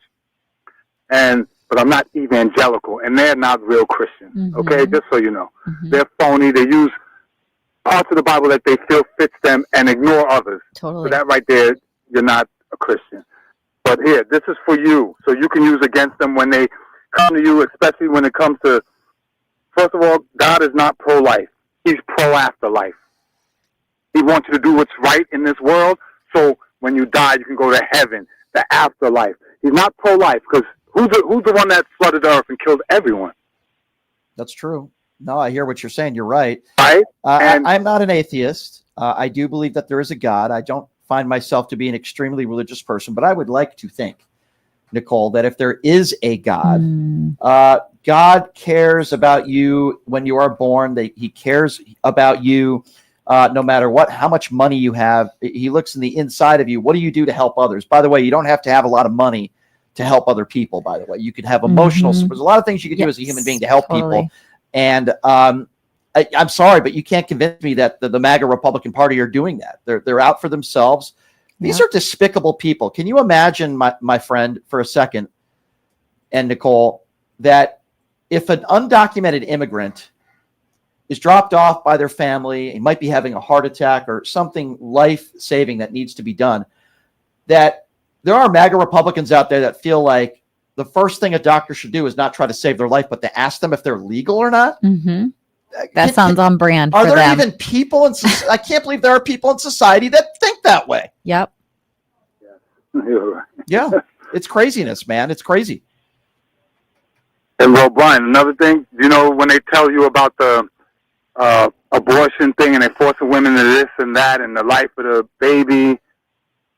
Well, guess what? I got a verse for you. Like I said, I'm Christian. You can look it up, you and the staff there. Yeah. And just look at it. And this is God telling Moses to tell the people to take the women to get an abortion. God telling them to get, basically that's what it is, getting an abortion. Listen, I agree with you. And there are people, thank you for the call, my friend. I love my New Yorkers. There are people in society that call women murderers. Charlie Kirk was one of them, by the way. I hate to bring up his name. I was hoping I wasn't going to do that today because I'm over it. There are people like him and others. For a woman deciding what to do with her own body, which is obviously a very difficult situation. But then when all these children are gunned down in schools, all we hear is thoughts and prayers. Yes. And they want more of those weapons out on the streets. It's so damn frustrating. And now we've come to a point in society where MAGA Republicans don't think that you should get life-saving care in the emergency room if you don't have the proper paperwork. I'm sorry, ladies and gentlemen, but these are just horrible human beings. If you're one of those people that believes that and you're okay with that, then you are a horrific human being. You're horrific. I don't know what else to say. I know. I don't know what else to say. I mean, it's just crazy. Let's go to, I like this name. Let's go to Brian. I like it. It's a really good name. Let's go to Brian. Brian's next. What's up, Brian? Hi, Brian. I saw your, excuse me, but I wanted to address that the government shutdown that's happening right now. I mean, the Republicans control the House, they control the Senate, they control the White House, hell, even the Supreme Court. And it just blows my mind that there are people who are watching Fox News, who are watching Newsmax, or watching any sort of... Lindell TV is my personal favorite. Mike Lindell TV. Oh, my God. That's Nicole, that's the My Pillow idiot, by the way. Oh, my God. I love that. Lumpy pillows. And and they say that even though they have control of all branches of government, they still blame Democrats. I mean, I hate how they preach about using logic, logic and common sense, but then when you apply it to this instance right here, it's like, how does this make sense? Why are you still blaming Democrats? They're blaming Democrats because the Republican Party never takes responsibility for anything. Donald Trump blames Joe Biden for his hangnail. They blame Pete Buttigieg. They blame George Soros, okay? They blame Barack Obama, who hasn't been in office in quite a long time. They never take responsibility for anything. If two planes collide, God forbid, in the air, they blame it on DEI hires. If some nut job executes Charlie Kirk, they blame it on the radical left without knowing any of the details. They'll blame it on transgenders. They'll blame it on anybody else but themselves. But then when we have a Trump supporter, a MAGA Republican who goes into a church and executes people, oh, that was just an attack on Christianity. When we see the guy wearing Trump shirts out in public, these people are the biggest hypocrites in the world. They never take responsibility for anything in their lives. And this is the Republican Party in 2025. They want Democrats to own everything. Republicans will never apologize or own anything. It is despicable. Yeah. These are despicable human beings. We need to get them out of the office. And 2026 midterms are the start to doing so. No longer about politics anymore. That's definitely what it is about now. There's no way. There's no way about it. I agree. I agree. Yep. Yeah. Also, too, I saw your interview with Adam Mockler. Yes. And so I was listening to Adam talk about how off camera Kevin O'Leary, Ben, and Scott were just polite off camera, but on camera they're they're phony because they're phony. They're two-faced phony. They're phony. Yeah. So I'm just thinking to myself, dude. If they're like this on camera, but they're polite to you off camera, how can you trust them? I'm going to give you a story. I'm going to give you a story, and then I'm going to give you a story, and thank you for the call, and then I'll ask Nicole about this. So I had a Democrat representative, a nice guy, Representative Eric Swalwell on the show, and Eric told me a story about how he was in the restroom, of all places, with a MAGA right-wing fool named Ted Cruz. He said Ted Cruz gave him a high five and said, "You're doing a great job in the restroom." But then out there, not in the restroom, out in public, it's the opposite with this guy's behavior. Many of these people are two-faced phonies, and they're complete phonies, and they act a different way in public than in private. Yep. I had that happen to me where I was invited on this massive podcast, and I thought it was legit. And I went there, and they were polite to me leading up until we were about to start, and then they shut the door. And the energy shifted, and it was a full-on attack.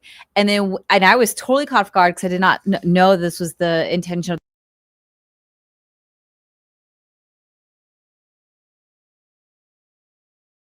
Think you're great, blah blah blah. And I was like, "Fuck you!" Oh, sorry, sorry. Screw you. You don't get to do that. You don't get to play that game. You don't get to be dirty and then try to be nice off the air like that. You can't trust someone like that. Absolutely not. I completely agree with you. And, there are so many people in society that are two-faced, particularly on the West Coast, by the way. I feel like more than the East Coast. But when you see these MAGA Republicans in office, they know exactly who Donald Trump is. 702-221-7283, the number to call. Why don't we go to Chuck? Chuck is next up on PTL. Hey, Chuck, what's going on? Hello? Yeah. Hey, Chuck, what's up? Yes, am I on? Yeah, go right ahead. Oh, okay. In commenting about the shutdown, to me it's kind of simple. Who voted completely to shut down the government? Well, I mean, obviously, Republicans run the House. Republicans run the Senate. They have the White House. Now, you can make the argument that Democrats, they needed to get to 60 votes. But the reason why Democrats did not allow them to do so, even though Republicans are in charge, and this is Donald Trump's, this is on Donald Trump. The reason why they didn't do that is because, again, MAGA Republicans want to take health care away from everybody. They are inhumane, and Democrats are stepping up to the plate and saying, no, we're not going to allow that to happen. And I agree with them. So you're suggesting that the authorization from a year ago under Biden was taking away health care from everybody? When did because all the Republicans did is They're taking what was approved in the past and saying, No, they're not. keep it going for another 2 months. No, How are they taking away what wasn't already taken away? Sure. So, what MAGA Republicans have you seen the big and beautiful bill? Do you see what's in it, sir? Of course. Okay. So how does that compare to Joe Biden? I'm confused. Well, no. Well, the big beautiful bill is not the budget from last year. I understand that, but in the big beautiful bill that they have implemented, which passed, it will take 15 million people, at least that, off of Medicaid coverage. You're not insinuating that. So how long did it take them to debate and approve the big beautiful bill? I don't think there was much debate. They brought it in for a vote. Well, they went through normal process. Right, they went through the process, and unfortunately, but they didn't shut down the government to pass the big beautiful bill. They did it openly. Well, I agree with what you're saying. When you're in charge, you get to vote in what you believe in. I agree. Listen, what you're saying is absolutely correct. The last government shutdown we had was in 2019. If Republicans wanted to make sure that there wasn't going to be a shutdown, they absolutely would have been able to do that. I totally get your point, sir, and I completely agree with you. 702-221-7283 is the number to call if you'd like to be a part of the conversation. I think we're going to Herb. Herb is next up on PTL. Hello, Herb. Herb, are you there? Yeah, I'm here. I didn't hear you at first, Brian. Go ahead. Hey, Brian, you had a caller a couple of calls ago, and he was saying that in the Bible that Jesus or someone told women to go get an abortion, I believe he said. Yes, Herb? Did you hear that? Did you hear when he said that? Okay. If he said that or he didn't say that, what does that to pertain to what we are talking about? Well, the reason why I was asking, I want to know where it was in the Bible. We'll have to have that caller call back in and tell us the scripture. Herb, I don't recall somebody saying that. If they did, they did. If they didn't, they didn't. Do you think would you call yourself a Christian man, Herb, if you don't mind me asking? So I'm asking you a question, Brian. He said you could find it in the Bible. Not Brian. The caller said he could find it in the Bible, so we don't know. Nobody asked me that question. Brian, wait a minute. Hold on. Brian, you agreed with him. Did you not agree with him? Herb, once again, I don't agree. Did you agree with him or Why not? don't you be quiet? Why don't you let me answer and I'm shut not up? Be quiet. Yeah, you are, because it's my show. Quiet. It's my show and not yours, Herb. Why don't you let me answer your stupid question? I never said I agreed that in the Bible it says get an abortion. I never said that, Herb. Get the MAGA wax out of your ears. How could you be so stupid, Herb? Really? You're a very ignorant man, Herb. And what Herb, you voted for Donald Trump. Dave, Herb, let's ask a prevalent. By the way, I didn't. And then he hangs up the phone. Herb, you're a complete imbecile. By the way, let me be very clear. Herb is the guy who supports Donald Trump. Notice how Herb doesn't want to talk about the real issues, which are Medicaid off the table and undocumented immigrants being dropped off at the ER that may not be able to get the health care that they need, the life-saving health care. Herb doesn't want to talk about that, but he calls into this show to say, Brian, do you agree that, Jesus says you should get an abortion in the Bible? I never said that, you stupid idiot, okay? Have a nice weekend, Herb, okay? And have fun pleasuring yourself to your Donald Trump poster.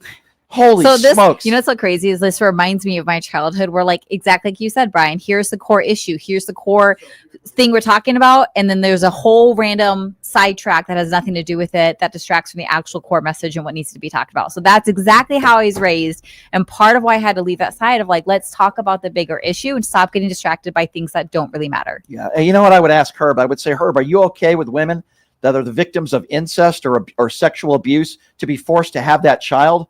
Are you okay with that?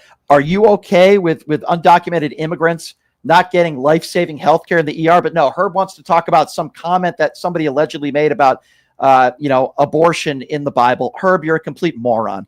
Let's go to X. X is next up on PTL. What's up, X? Oh, hello, Brian. Do you ever consider going to Jubilee? And when are you going to go to, what's the show's name? Tim Pooh.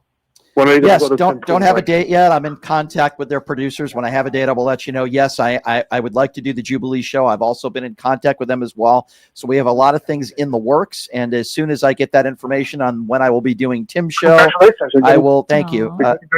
Thank you. You're getting very famous. Well, I'm not doing it to be famous. I'm doing it because I like to debate some of the biggest right-wing turds on the planet. And, that's why I'm going to do it. I don't like Tim Pool, but I'm going to do his show because I want to debate him and I want to expose him for what he is. As far as Jubilee goes, I think it's an entertaining show. I like the fact that people could have debate, and it's kind of a circle of people that you disagree with, and you have these, 10-minute, 15-minute debates. That's what I want. That's what I'm good at, I think. And that's what I enjoy to do. So, by the way, if Tim Pool decides to take I'll take my hat off on Tim Pool's show if he takes his winter hat off. That's the deal. It's pretty cool. But the thing is, every time, debating, with Jack Posobiec, who I don't like, that makes two of us. You called, during that debate and stuff like that, you got highly emotional.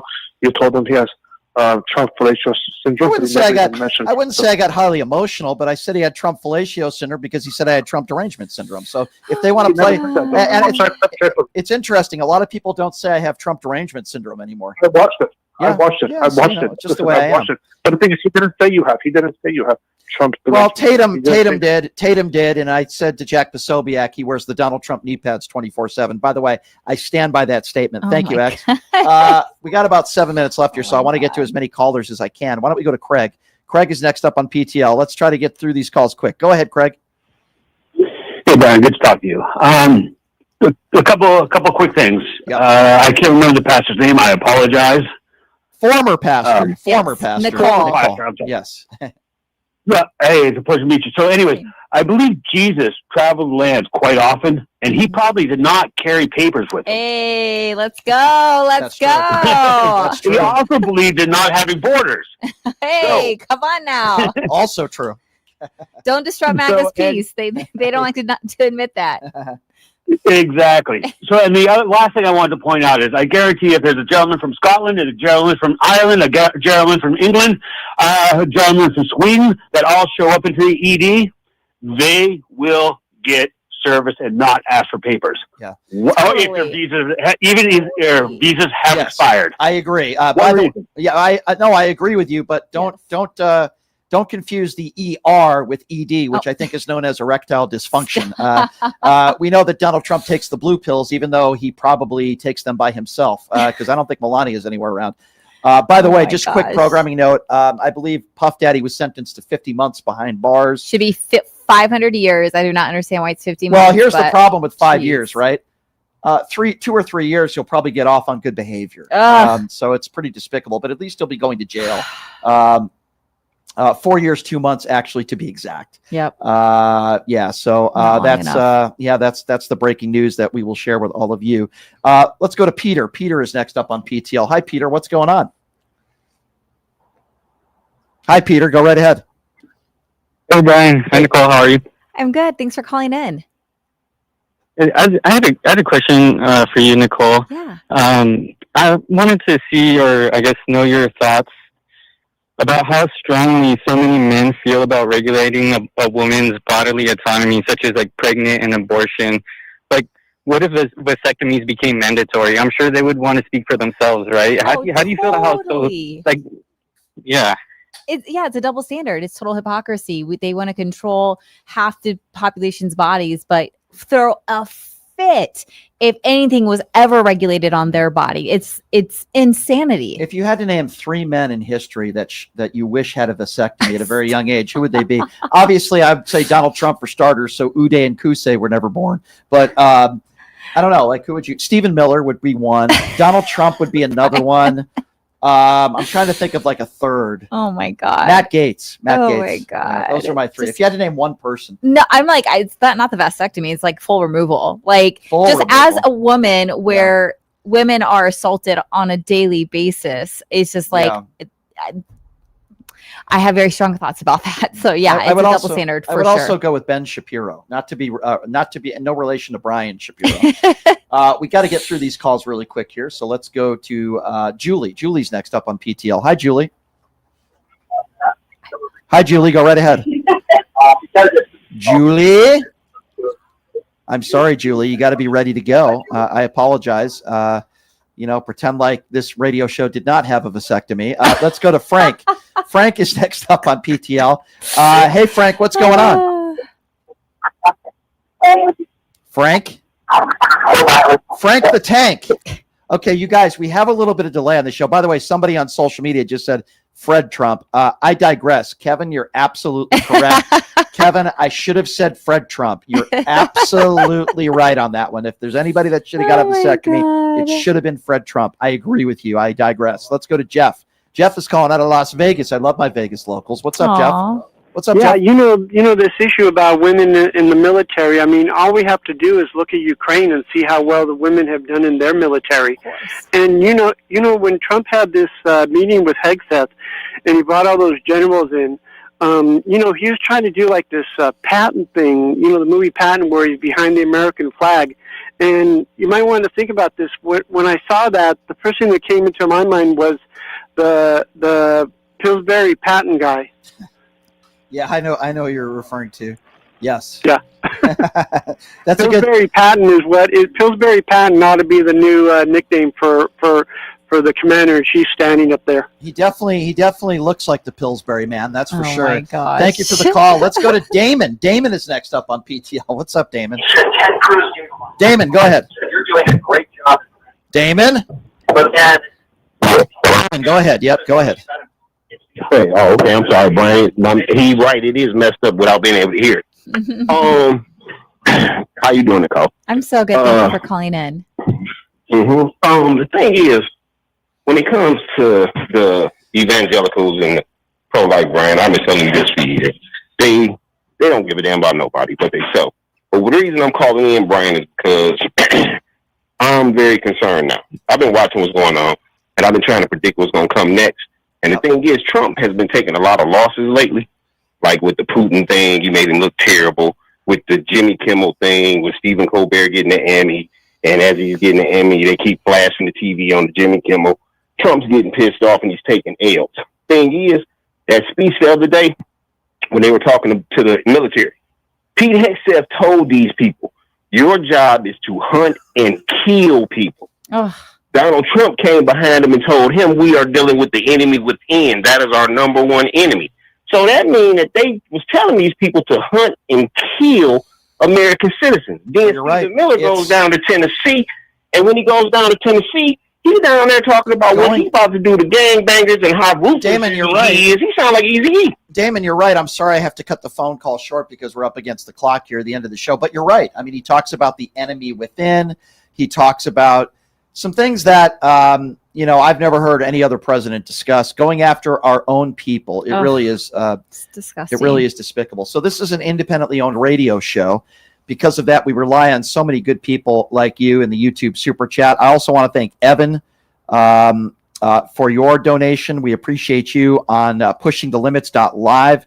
Love your show, he says. Thank you so much. Well, I love you as well, my friend. Aww. I appreciate your donation. Cole went on pushingthelimits.live, says, please shut down disinformation from MAGA morons. Well, I try to do that every day, my friend. Thanks to people like you. So go to pushingthelimits.live. Make a donation, $5, $10, $20 a month, whatever you can afford. It helps us leave the lights on here, and it helps support what we do on this show. Nicole, it is always so much fun to have you in studio. Same. Thank you for having me. It's so good. We've had a lot of people in the chat that have said the camera should have lowered a little bit. I don't know why they would say that, but maybe we'll try to do a better job of that next time. Thank you, Dave. Thank you, the instructor, the Stephen Miller presser. He did talking about Memphis and sending in troops. And Britt Zerker, thank you for your support. We have a lot of YouTube chat comments that we appreciate, and we appreciate you guys being such a wonderful part of the show and being a part of PTL Nation. It's always great to see Nicole. The good news is she's going to be back next week. I know. I'll just see. I'm coming in the afternoon, but I was thinking I'm going to see if I can move my flight to come in the morning so I can do the show again with you. It's always great and to if have anyone wants to sponsor my flights, let me know, because I'm coming here so much, it adds up. You so are. If anyone wants to take care of my flights, it'd be so helpful. It does add up, but I look forward to seeing you again next week. It's always good to see you, Nicole, and I love to get your perspective on things. So a fan just tipped saying, get Brian a beer for me. I'm not a beer drinker. Okay. Patron. I'll get him Patron. Yeah, there you go. Patron. That's from Adam. There you go. And I have a gift for you at the very last minute of our radio show. Tell me when. Now. It's right now? Definitely now. Catch. Is this her underwear that she's just threatening? This is a first. This is a first on the radio. I'm going to have her autograph it for me. That's a first, ladies and gentlemen. If I'm not going to blush, now would be the time to do so. Thank you for that souvenir, Nicole. You're welcome, Brian. I'll keep that with me. And I will keep that as a souvenir, just like the MAGA Republicans would love Donald Trump to throw his diaper at them. That's mine. Thank you very much, everybody. Thank you, Nicole, for the gift. Welcome. That's the Thanks, best everyone. gift she's ever given. It's much better than a Starbucks gift certificate. Thanks for joining us, everybody. We will see you back on Monday. Have a great day, everybody. Bye, everyone. Hey, everybody. Are you struggling to find a pizza place that reminds you of Brooklyn?